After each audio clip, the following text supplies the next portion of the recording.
I thought Gerrit Cole was really into eating bananas, and then he left the game with a leg cramp. We'll talk about that and more live on Locked On Yankees.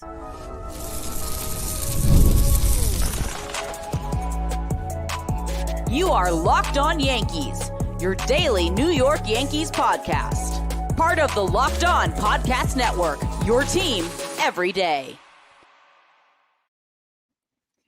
Welcome to Locked On Yankees, which is part of the Locked On Podcast Network, your team every day. Thank you for making us your first listen every day. I'm one of your hosts, Stacey. Now, through September 22nd, all FanDuel customers can bet $5 and get a 3-week free trial of NFL Sunday Ticket from YouTube and YouTube TV. Visit FanDuel.com to get started. With me, as always, my co-host, Brian McKeon, who thought the Yankees were going to get swept. Tisk, tisk. I didn't think they were going to get something. I said it felt like a sweep. It felt like a sweep. Okay, that's the same thing. Difference. Before we get started, don't forget, subscribe to the podcast on whichever podcasting platform you prefer. Subscribe to our channel on YouTube, like our videos, hit the bell so you're notified when our videos go live, like this one. This one's live. How are you all doing? Leave some stuff in the chat. We'll address it as we go through the episode. On today's show, we'll preview Game 2 of the Rangers series. Clarke Schmidt made what could be his final rehab start with Somerset. But first, seriously, Gerrit, eat more bananas. We know you like to swallow them whole in the dugout. What?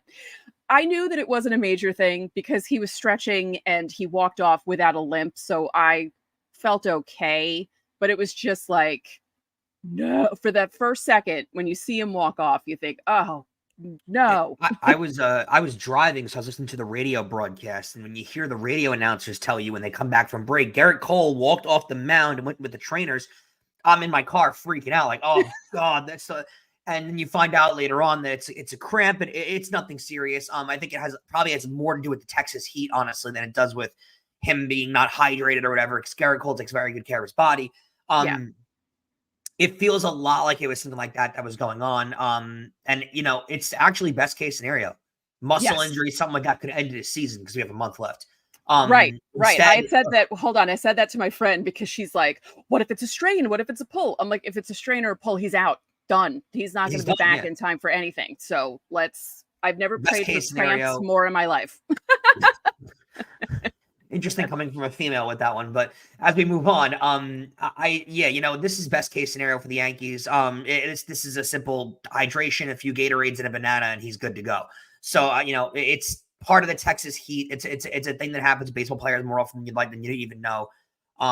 They dodged a major bullet though, because he gets hurt. There's a few select guys in the Yankees that if they go down, their season's definitively over. Gerrit Cole's one of those guys. Yeah. I mean, we know they survived a month and a half without him, but the pitching staff is running on fumes and they need Gerrit Cole and his fresh arm to be the ace of the team. So let's talk about, if you look at his start, like what he did tonight, though, he was terrific. You know what I mean? So if they need that, we're going to talk about it right now because he was excellent before he took himself out of the game and he knows his body. So he basically was stretching himself out and the trainer came out with him and he's like, yeah, I'm not going to push this, which is good because there's some guys who are like, oh, yeah, I could do that. And then they end up hurting themselves worse. So good on him to know that. So 6 innings, 4 hits, 1 run, 9 strikeouts, 1 walk. He had 14 whiffs in 82 pitches. Out of those 82, 41 of them were 4-seamers. If you know math, that's 50%. And the rest were his cutter, knuckle curve, slider, change, all like within like 16, 15, 9, and to add up to 41. So good mix from him. And like I said, they confirmed it was a cramp in his right calf. Best case scenario at this point, because, you're feeling good about what you're seeing from him. We're in September. We're in the home stretch. This is the time that, you want to see him ramp things up because he missed a lot of the season and he started off a little slowly. And this is the Gerrit Cole you want to see. So to see him leave the way he did was a little scary, but thankfully it's okay. You want to see guys at this time of year start to ramp things up, get into a good groove, get into a role. You don't want to see guys getting days off at this point in the year. But you need to stay healthy. Health is the most important thing for the Yankees at this point. They're going to make the postseason. Now you don't know where they're gonna slot. And this was a huge win later last night because let's be honest, the Orioles won and they're in the midst of a series of the White Sox. So you got to think the Orioles are going to sweep the White Sox because everybody's sweeping the White Sox right now. So you need those wins. I mean, they're of a vital importance. You can't understate how important it is to win these games right now. And like I said yesterday, Texas isn't a bad team. They're last year's World Series champions. They've got something there to play for.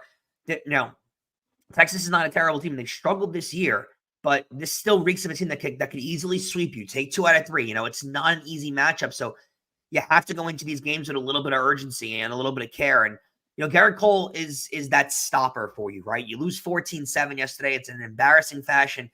You got to have a guy like that in your team. You do. That goes out there, shuts guys down, pitches with some authority.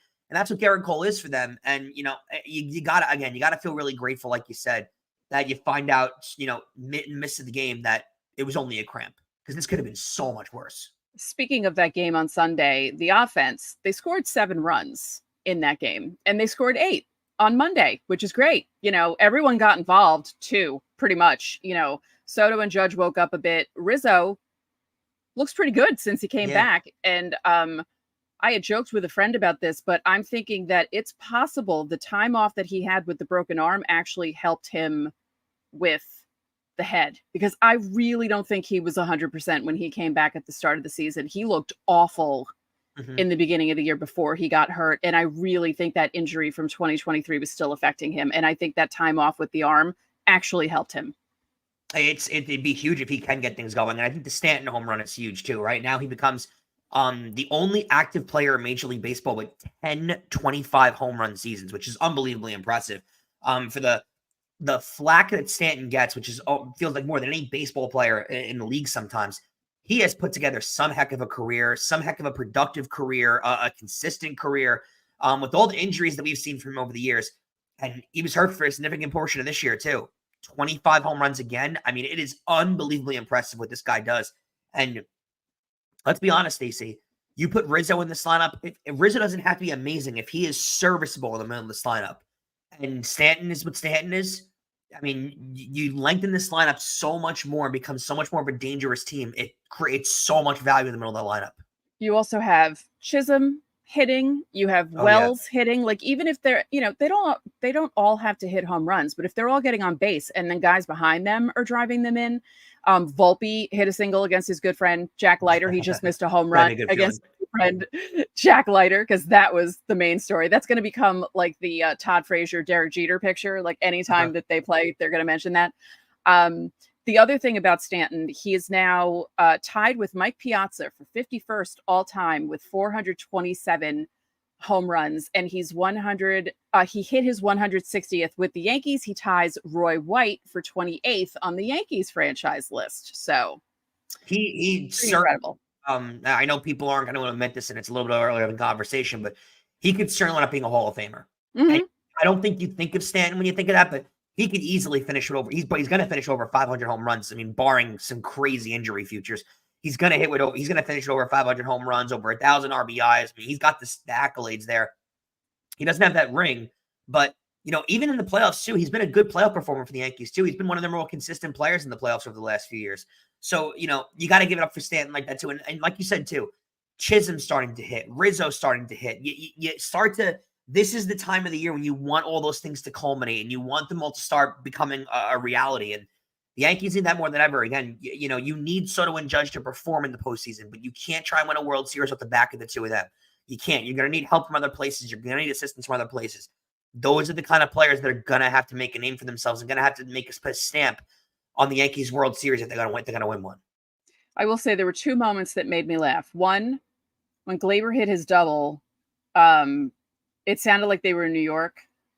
The crowd was so loud. And then Stanton's home run, Kay wasn't even ready for it. They literally just came back from commercial break and he hit the ball out, and Kay was like, "Oh, that's a deep fly ball." He's like, "Oh, like he wasn't ready for it." Isn't it wild too how they've been saying that the Rangers have had issues with attendance this year, and you think that to me is wild, with a brand new beautiful indoor stadium, along with coming off a World Series last year. You're the first really, one. Hello? really strange that like people would be more, and the All-Star game being held there this year. You'd think people would be more and more into baseball than ever. Very, very strange to me watching this and seeing that they're struggling with attendance. You really wouldn't think that at all. It's indoors. You know, they can close the roof. You don't have to sweat like you usually do, or like you used to in the old stadium. I was just there a month ago for the All-Star, 2 months ago for the All-Star game. Unbelievably beautiful stadium. Yeah. I mean, unbelievably beautiful. So I find it very crazy that, you know, I get it. You know, it's expensive to go and stuff, but brand new, beautiful indoor stadium right after the All-Star game, World Series championship last year. You'd think they'd have a little bit more of a crowd, and it was a full Yankee crowd last night. Yeah, crazy. All right. Don't forget, subscribe to the channel, hit the like button on our videos, hit the notification so you know when they go up. Also reply to the pinned comment on our videos Monday through Thursday. I will put that after this live is done. If you want your questions answered for Fan Mail Friday, or if you want them answered before anyone else, you could join the Locked On Yankees Insiders Club. The link is in the description. You'll get text from us. You can text us questions, reactions. We had plenty of reactions to Sunday's game. It was an adventure in the Insiders Club. There's a 14-day free trial. All right, coming up next, it's kind of Miners Monday, but it's really all about Clarke Schmidt.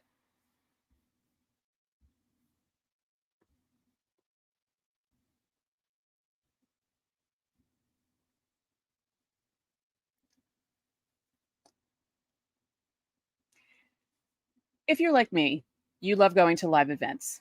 And you know there's something about the energy of being in person, whether it's at a concert or a baseball game, basketball game, any kind of sporting event. And I've had so many fun memories at Yankee Stadium, and I'm looking forward to making more of them this year, maybe in October. And with Game Time, it's never been easier to get the best tickets. They have a new feature. It's called Game Time Picks, which does all of the hard work for you. So instead of searching through thousands of tickets, Game Time Picks filters out the fluff, and it shows you only the absolute best deals on great seats. And even better, Game Time breaks it down into different tiers. So it's all right there for you, whether you want a premium experience and spend some money, or you just want the best bang for your buck. Oh, and one of my favorite features is you get a panoramic view of your seat from the app before you buy, so you know exactly what you're getting. So if it's a concert venue you've never been to, you'll know what it looks like from Game Time. So take the guesswork out of buying tickets with Game Time. Download the Game Time app, create an account, and use code LOCKEDONMLB for $20 off your first purchase. Terms apply. Again, create an account and use code LOCKEDONMLB. That's LOCKEDON MLB for $20 off. I'm always afraid I'm going to spell that wrong. Download Game Time today. What time is it? It's game time. Welcome back. Thanks for making Locked On Yankees your first listen today. For your second listen, enjoy the Locked On MLB podcast. Host Paul Sullivan, aka Sully, is here for you daily to provide national expertise with his trademark humor to get you ready for the MLB playoffs, because they're, less than a month away at this point. Prepare for the Fall Classic with Sully, who has it all covered every single day on Locked On MLB, available on YouTube or wherever you get your podcasts, part of the Locked On Podcast Network, your team every day. And don't forget, you can catch every pitch of the hometown broadcast with SiriusXM. Just download the SXM app and search the word Yankees.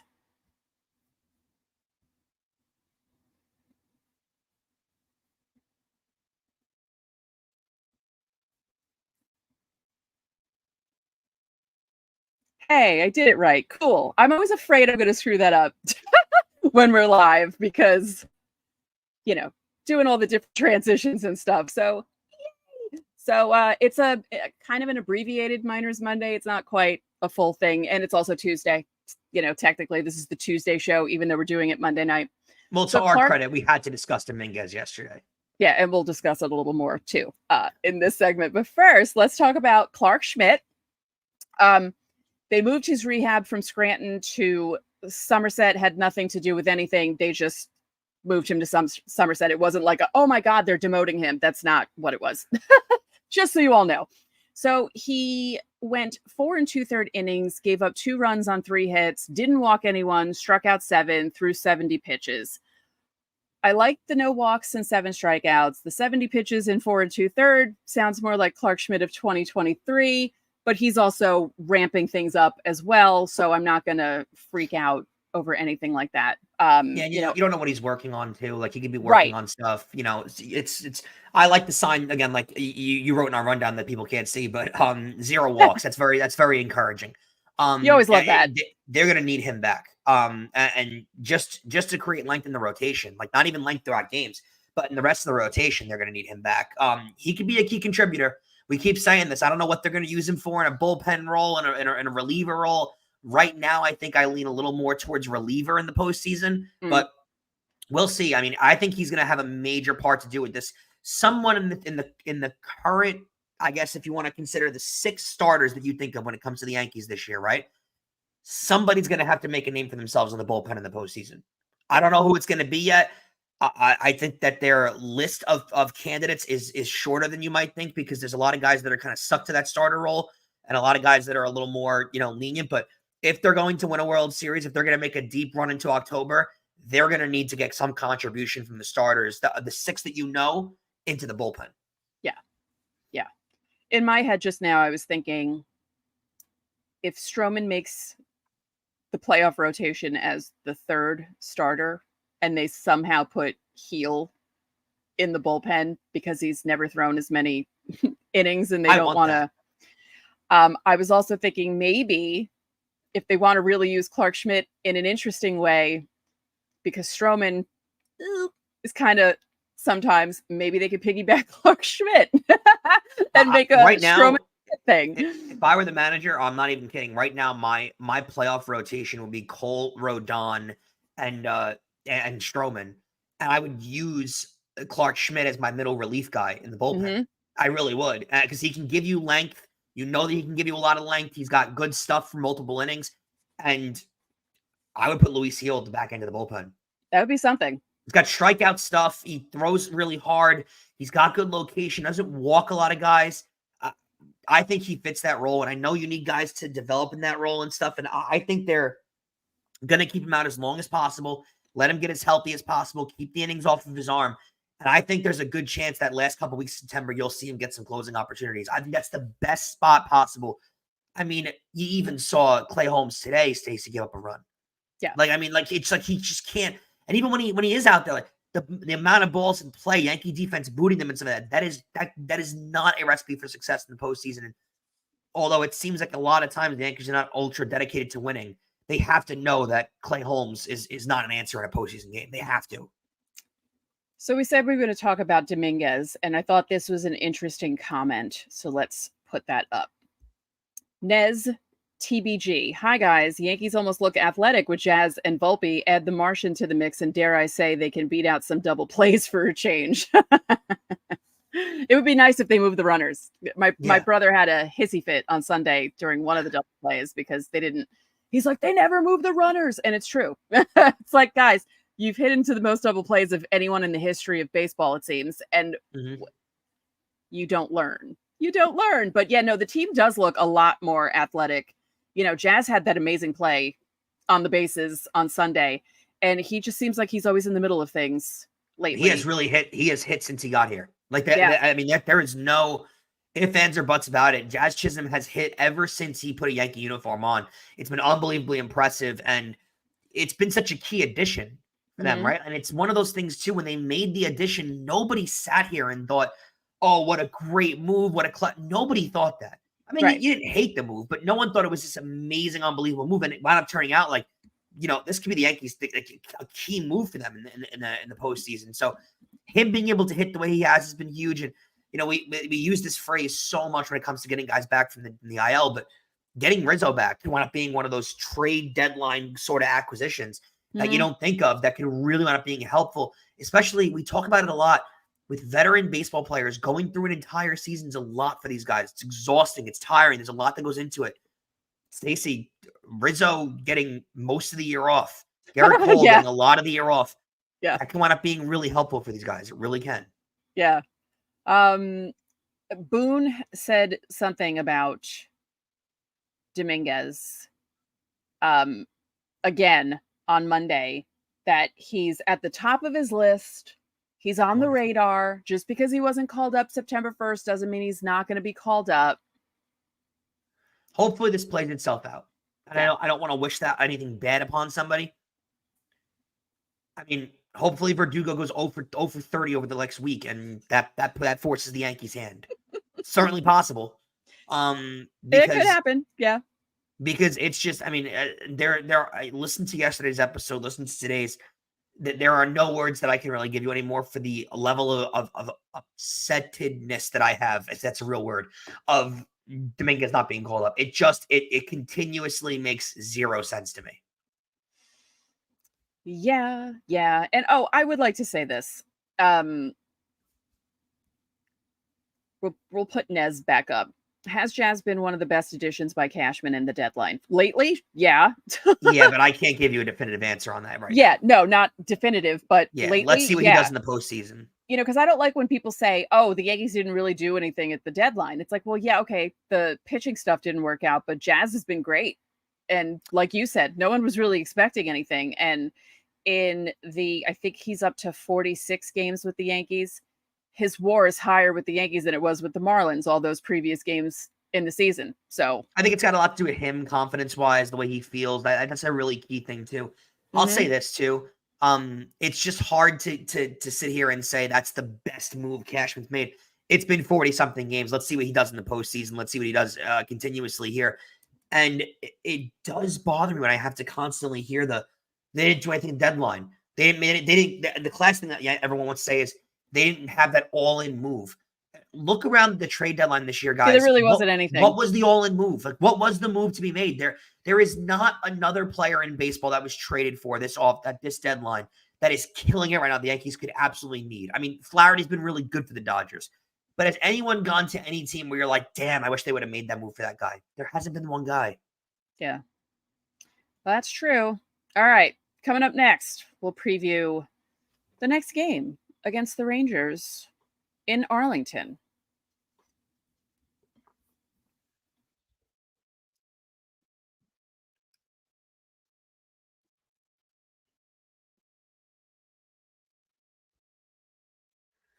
You've heard us talk a lot about FanDuel. It's America's #1 sports book. Well, we have something a little different for you. Now through September 22nd, all FanDuel customers can bet $5 and get a free 3-week trial of NFL Sunday Ticket from YouTube and YouTube TV. Then with the YouTube TV base plan, you'll be able to watch every single regular season Sunday afternoon out of market game. All you need is a Google account and a current form of payment, and you can cancel anytime you want. Guys, NFL futures, I mean, it is right around the corner. Thursday is the first game of the season. The excitement that I have saying that kind of makes me a little emotional, not going to lie. If you want to bet on the Chiefs game or be on the side that I'll be on in Kansas City, which will determine my mood for Friday's show, all you have to do is visit FanDuel.com/lockedon. It's that you go there and you can download America's #1 sportsbook. And welcome back to Locked On Yankees. Remember that you can catch every pitch of the Yankees hometown broadcast with SiriusXM. You just got to download the SXM app and search the word Yankees.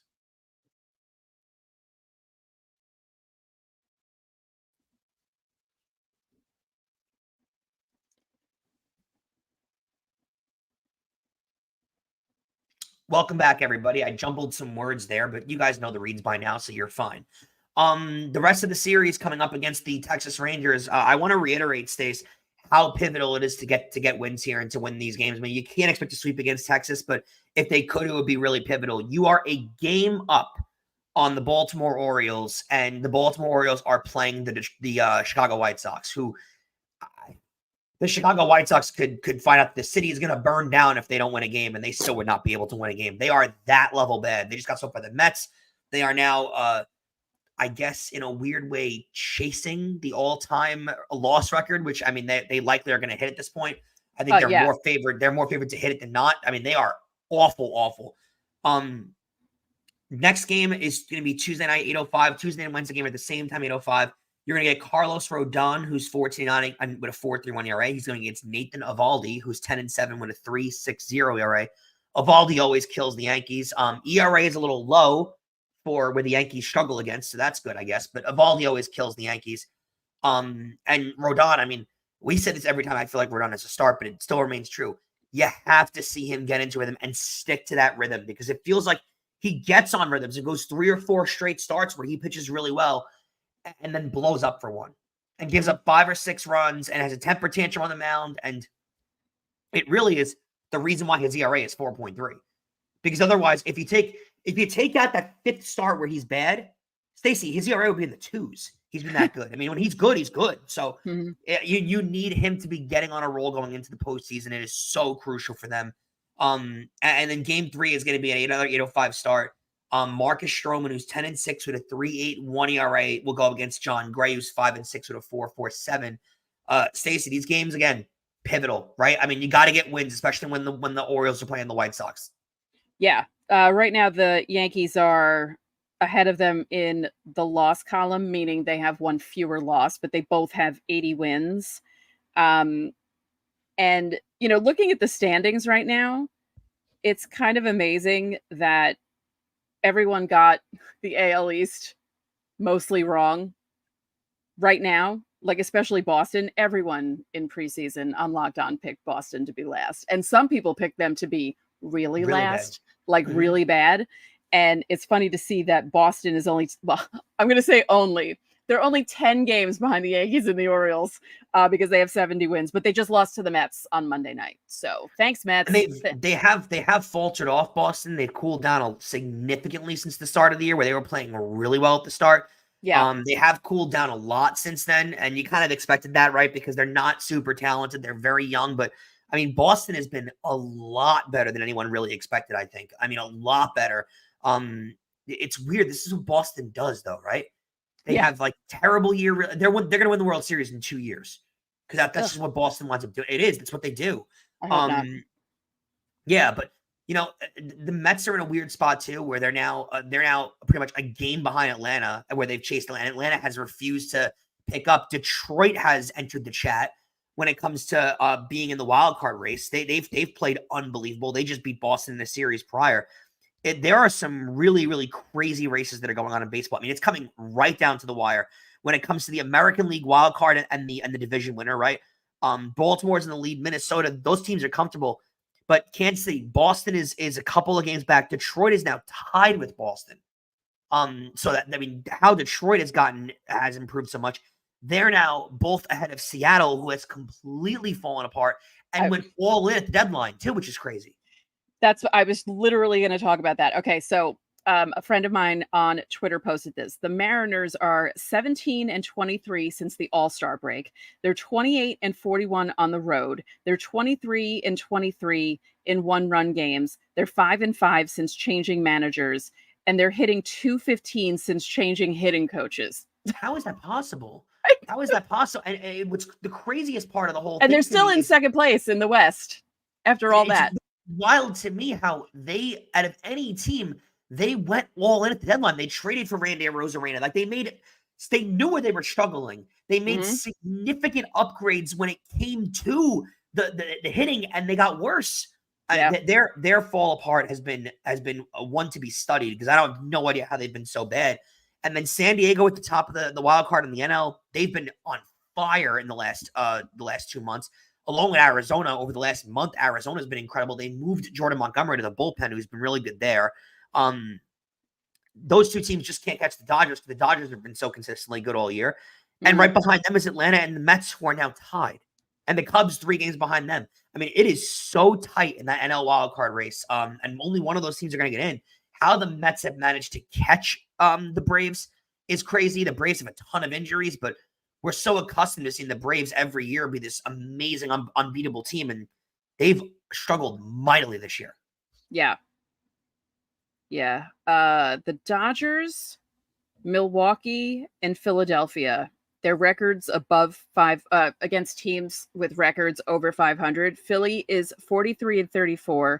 Milwaukee is 45-33, and the Dodgers are 44-35 against teams with over 500 records. Just for the record, the Yankees are 45-32 against teams that are over 500. Their issue are the teams under 500. Yeah, the Yankees can't beat the teams that can't get out of their own way. Right. But yeah, it's going to be really interesting these last few weeks. I'm hoping it's not as interesting in the AL East. I'm hoping, but everywhere else, go crazy. I want to see 4-way ties for wild cards and stuff like that. I want to see things So happening do I. toward the end. I sit here and I really hope the Yankees get a stranglehold in the AL East because I really genuinely believe their best chance at winning. I know they've struggled at home this year, but their best chance of winning is getting home field advantage in the postseason, and it proves true every year in baseball, and that is so key. They're going to need that, and if they don't get that, I think it's going to be a tough road for them. You just got to somehow finish ahead of Baltimore, and I think if they go into that Baltimore series, Stacey, with anything below a 2-game lead, that's going to be a scary season for them. Let's just see if there are more comments to look at before we end this live stream. Let's see. Oh, I'm so sorry. Frank? Is it Frank? Hey, Stacey, I was at the game yesterday too. Horrible result. My first game. Oh, no. Oh, no. That's terrible. Yikes. With the rain, at least it got nice at the end. And it was a good game. I mean, there is the comeback. I mean, they lost, but there is the comeback. Yeah, like before everything fell apart with the bullpen. It wasn't a bad baseball game, yeah. Yeah, like, all right, but still, I mean. He's also from Staten Island, so I'm very sorry to hear that too. You can't be like me, whose first 2 games I went to a single admission doubleheader and they won both. It was a long terrible day. Expectation. Yeah, seriously, they won the first 10 games I went to, and then. Ooh, that's bad. Yeah, because I got sick. I've told this story, but I'm going to tell it again. September 1984, Yankees, Red Sox. I was sitting in the loge section with my dad and my uncle George. I was wearing my favorite strawberry shortcake shirt. I started feeling sick. We even have the loge section anymore, but go on. Yeah, I started feeling sick, and I didn't want to tell my dad, but I could tell I was getting a fever. And I was 10, so at 10, when something's really wrong. So he's like, we got to go. I'm like, no, I don't want to go. I don't want to leave. And, he made me leave. And the Yankees were winning 3-1 when we left. And then they ended up losing the game 4-3. And we listened to them lose in the car. And I blamed myself for leaving the game early. It wasn't your fault. It wasn't my fault. But 10-year-old Stacey thought it was her fault. So, devastating. Yeah. Yeah, it was really bad. And from then on, I never wanted to leave a game early again. Like, that was a big thing for me. Like, no, we're not leaving. It's a sin. Oh, yeah, we sat there the whole time on Sunday, sitting through the whole thing till the last out.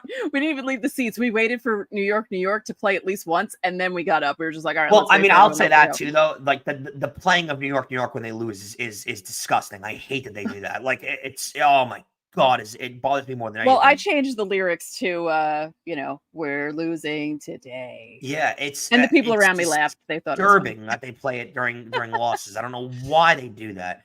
Yeah. But yeah, you gotta stay the whole time. You gotta suffer through those kind of losses in person. Yep, if you're gonna stay for the wins, stay for the losses too. If you're a true fan, you gotta stick with your team no matter what. I guess, and it makes the wins feel better. Yeah, that's true.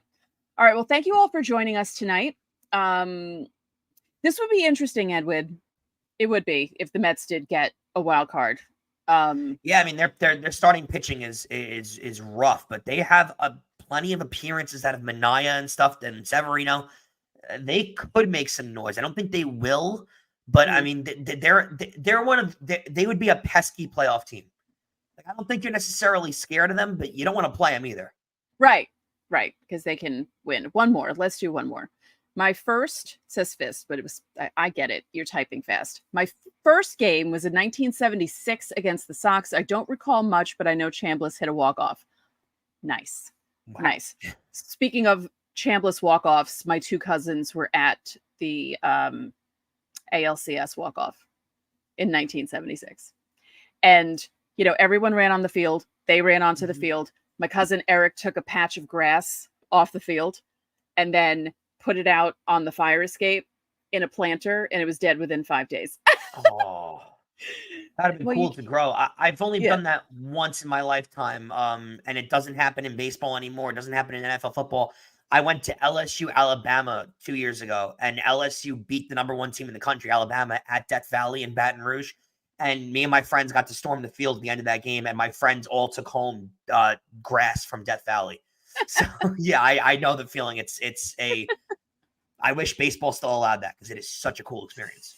Yeah, that was wild. That was that footage of them descending onto the field and Chambliss trying to get around, and then them having to pull him into the dugout and then have him round the bases again after everyone left because it was so crazy. Well, it happened in 96 too, and some people stormed the field too in 96, I believe, right? But it wasn't it wasn't all over the whole field. It was like some people happened to get on. I don't know. They had a lot of police there. And with the police horses and everything, they kind of learned their lesson by the time 96 came around. Plus, they had a really long break between World Series. So they really had a long time to set things up. They had time to practice. Hopefully this year they'll be of great security because they've had a lot of time to practice that too. Yeah, that's true. It's been a long time. One more time, you can catch every pitch of the Yankees hometown broadcast with SiriusXM. Just download the SXM app and search the word Yankees.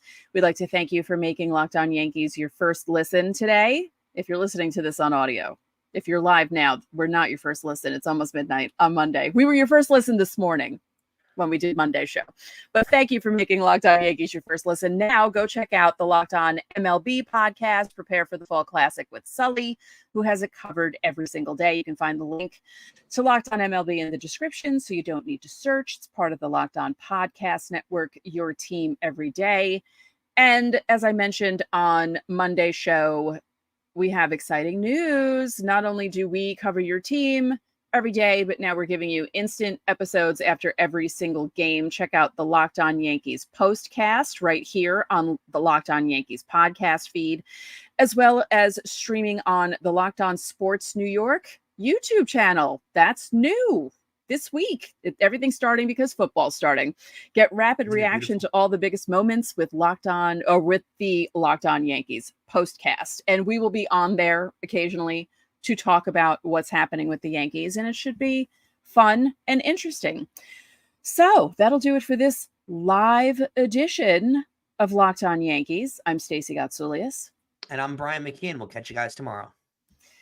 Again, thank you guys for joining us for this. We appreciate all of you, and we appreciate you taking the time to spend this time with us. And go Yanks.